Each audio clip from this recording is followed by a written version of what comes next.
It was only a matter of time before the NBA said enough is enough.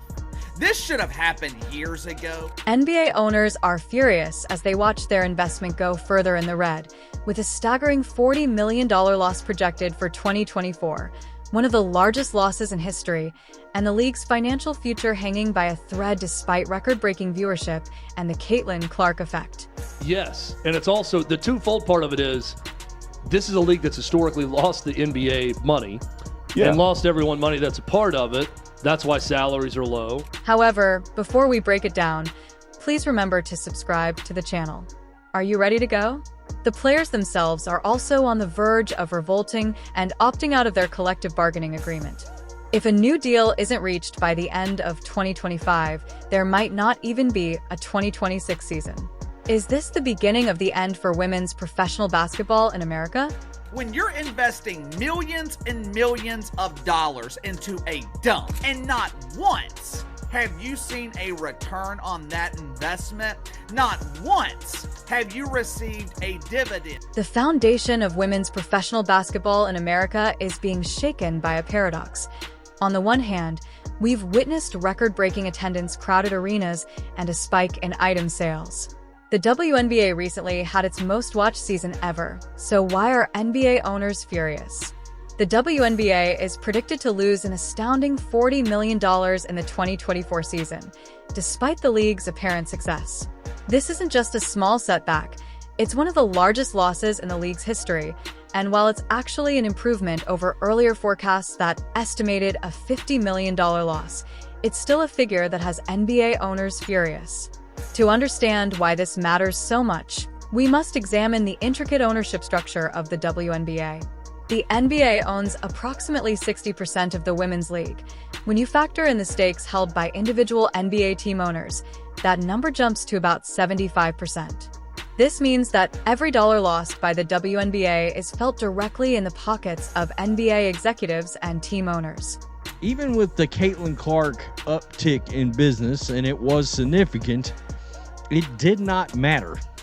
The WNBA is set to lose $40 million this season, for this prior season, and NBA investors are actually starting to get irritated. It is evident that these investors are frustrated.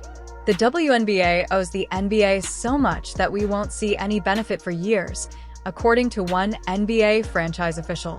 This opinion expresses rising frustration with the league's failure to convert popularity into profit. But how did we get here? For years, the WNBA has been losing money, with deficits of at least $10 million throughout certain seasons. There has always been hope that more investment would eventually result in profitability, but as the losses pile up year after year for nearly 30 years, the hope for a bright future appears to be fading. The projected loss of $40 million in 2024 is especially concerning because it occurs at a time when the league should be prospering with a once-in-a-generation opportunity. Many people thought that Caitlin Clark's extraordinary popularity would be the game's turning point, but instead it serves as a stark reminder of the gap between female athletes' financial success and their level of popularity. They treated Caitlin Clark, and we know the way a lot of these players have talked so badly about the new fans that have come in. Well, the new fans are what's going to make you money. So if you continue to talk badly about them, they're going to get fed up and they're going to not watch. Even though the WNBA is working to increase revenue by extending the regular season and playoff schedule, NBA owners are skeptical of these initiatives because the losses are still mounting and there could be serious repercussions. The WNBA's long-term survival has come under scrutiny from some NBA owners, and there is mounting conjecture that the league may face an unimaginable closure if its financial status doesn't drastically improve soon. The financial crisis places a great deal of strain on all parties involved, with league executives frantically trying to find new sources of income and reduce expenses. If you've made it this far and are enjoying the video, don't forget to like, subscribe, and turn on all alerts. Players are watching with anxiety, knowing that their futures are on the line, while fans are left wondering if the WNBA will survive or fail. We appreciate you taking the time to watch this video, but let's get back to the action. Some owners want more transparency from NBA Commissioner Adam Silver about when they get to see some return on the suddenly popular WNBA. The WNBA players, refusing to stand by and watch their own downfall, have taken a bold step that could change the course of women's basketball in the midst of the financial crisis. The WNBA Players Association has put themselves in a difficult position by opting out of their collective bargaining agreement by the November 1st deadline. This isn't just a negotiation tactic. It's a potential game changer that could change the landscape of women's professional basketball in America. With this audacious move, the players have signaled that they're no longer willing to accept the status quo, even if it means risking their careers. What motivates these athletes to risk everything, and how far are they willing to go to secure their place in the sport? They are opting out of the current collective bargaining agreement in order to negotiate one for down the road, a more lucrative CBA for the players. If the league's players are unable to come to a new agreement by the end of 2025, the 2026 season may be in grave danger. The ramifications of this choice are extensive and might be disastrous. Imagine a summer without the electrifying atmosphere as Aaliyah Boston dominates the paint, or the thunderous roar of the crowd as Caitlin Clark sinks a three-pointer.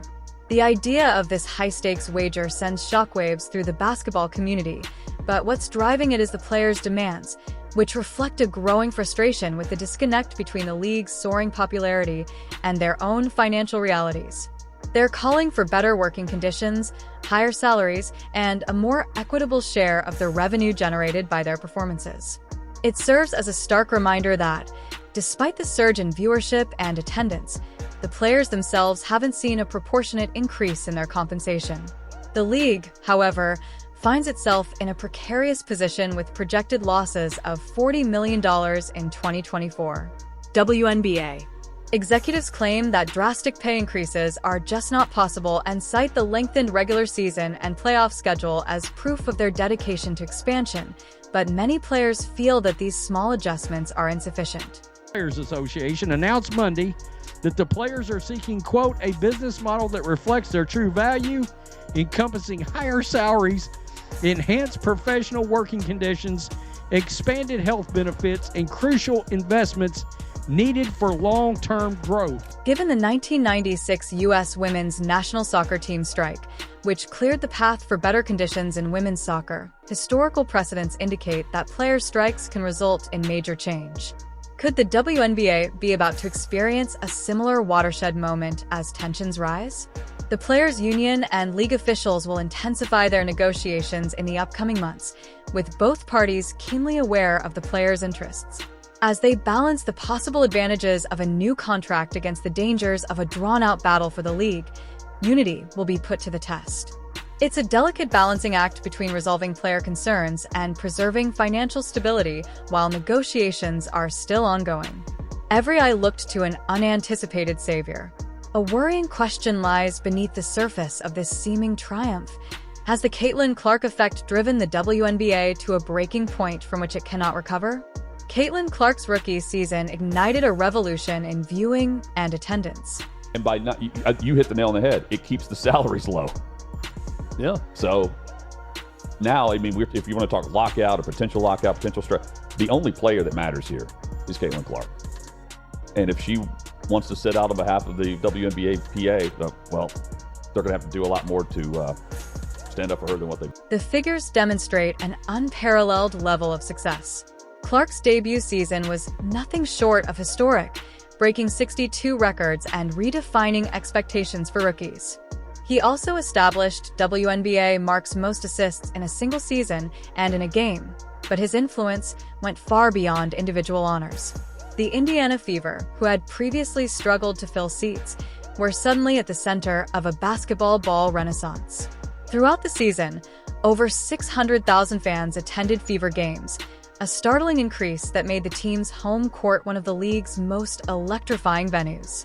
This increase in attendance wasn't limited to Indiana. Fans anxious to see the phenomenon firsthand flocked to stadiums throughout the nation when Clark was on the court, forcing some opponents to reserve larger venues whenever the Fever was in town.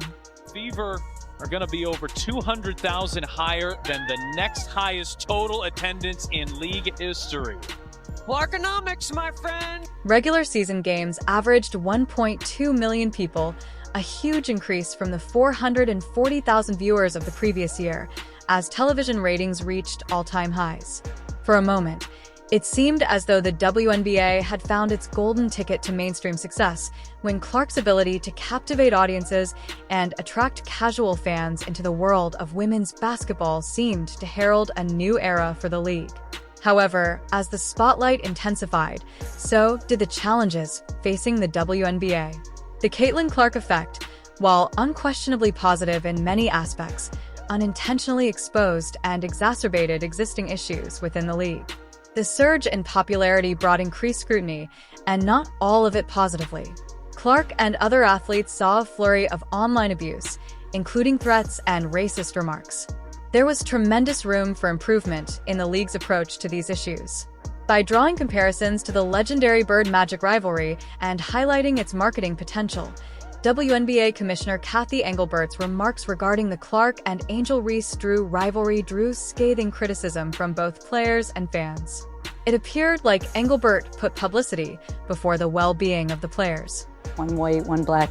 And so we have that moment with these two. But the one thing I know about sports, you need rivalry. That's what makes people watch. They want to watch games of consequence between rivals. They don't want everybody being nice to one another. In their outspoken reaction to Engelbert's position, the WNBA Players Association brought attention to a widening gap between league leadership and the players they represent at a time when unity was more important than ever as player dissatisfaction reached a fever pitch.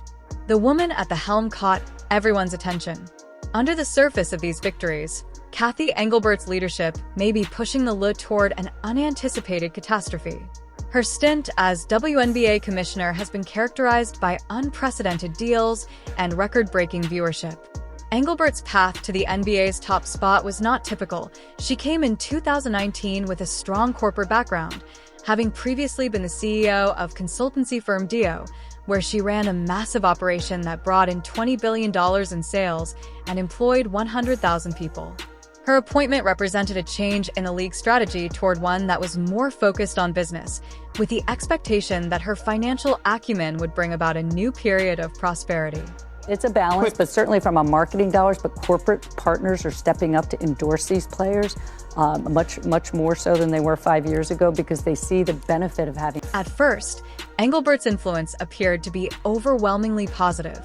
She oversaw a historic 11-year, $2.2 billion media rights agreement that was scheduled to begin in 2026 and promised to greatly increase the league's revenue and exposure, potentially changing the financial landscape of women's basketball.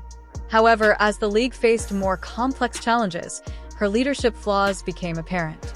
Her handling of player safety concerns drew harsh criticism, and the Caitlin Clark and flagrant foul situation became a flash show that exposed Engelbert's struggle to strike a balance between marketing opportunities and player welfare in a CNBC interview that would come back to haunt her.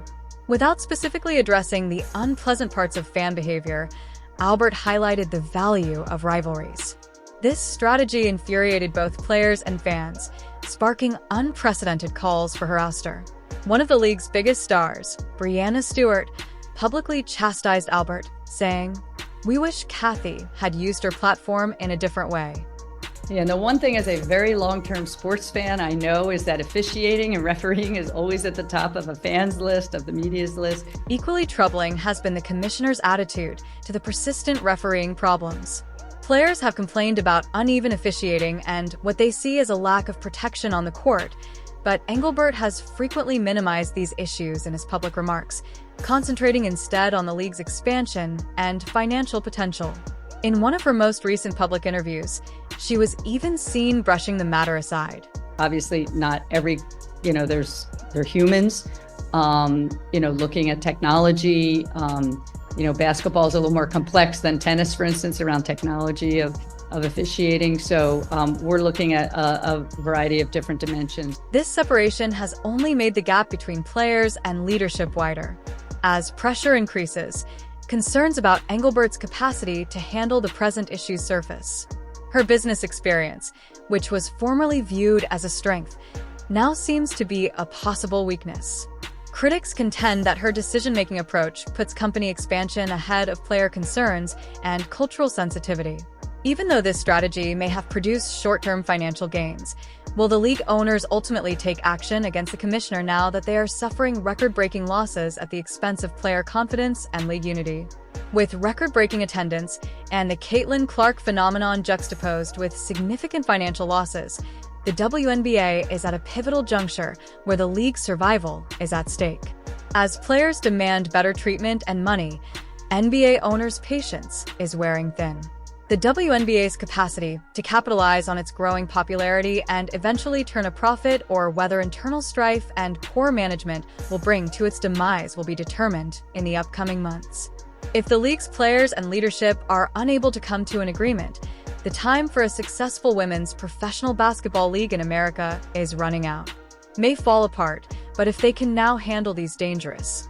What do you think? Please share your thoughts in the comments below. Subscribe and enable all alerts so you don't miss anything. Waters, the WNBA may come out stronger than ever, securing its position in the sports world for centuries to come. We'll see you in the next one after you click the video on the screen.